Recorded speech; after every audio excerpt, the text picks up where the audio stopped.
La question numéro 6, leçon 4.3, travail numéro 3.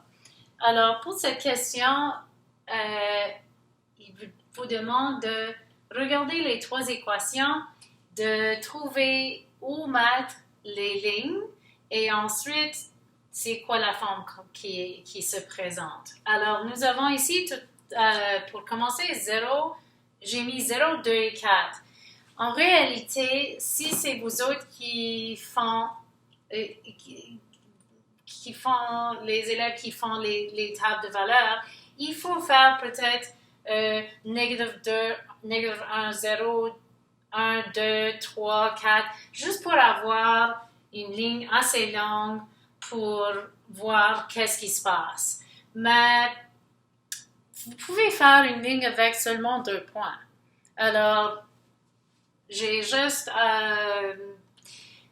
décidé d'utiliser ces valeurs ici. Alors, si vous autres à choisir, vous pouvez utiliser n'importe quelle valeur pour x, les mettre ici pour avoir c'est quoi y quand x est 0, par exemple. Si je remplace ça avec 0, voilà, y égale 6. Ensuite, j'ai mis 2. J'aurais pu... des fois, on veut plus de valeurs, des fois, on veut sauter par-dessus des valeurs juste pour avoir...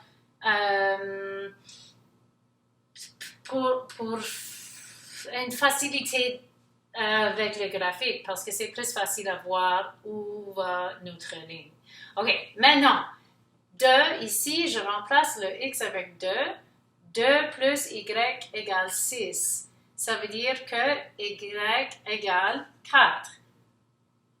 Ensuite, j'ai mis 4 ici. 4 plus y égale 6. Enlève le 4, enlève le 4. Y est 2 quand x est 4 dans ce cas.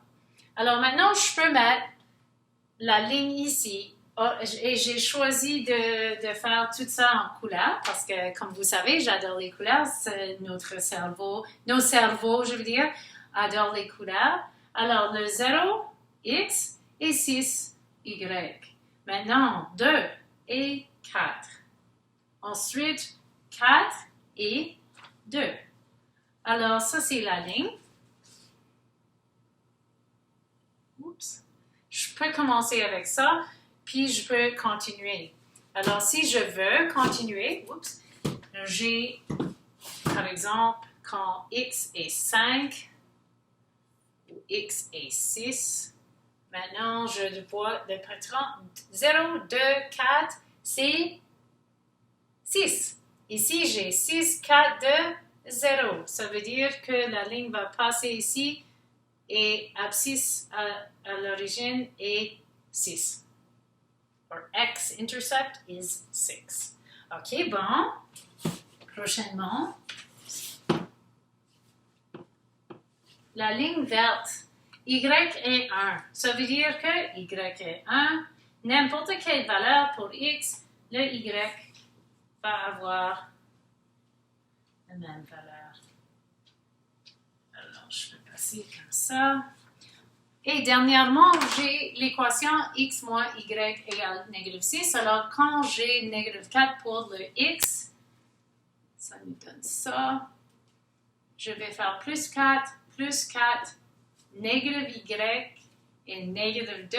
Alors, ça veut dire que positif y va être positif 2. Et je peux continuer comme ça. Je vais avoir les trois valeurs ici. Alors, j'ai le négative 4 ici et le 2 ici. Ensuite, négative 2 ici, qui va avec le 4 ici. Et dernièrement, notre ordonnée à l'origine, ici. Alors, quelle forme est-ce que nous avons? C'est un triangle isocèle. C'est isocèle à cause que, comme vous voyez, la ligne ici est entre lui et lui, j'ai 5. Parce que 1 ici et 6 ici, et entre lui et lui, encore une fois, c'est entre 6 et 1, mais ici, c'est plus long. Et c'est tout pour le numéro 6.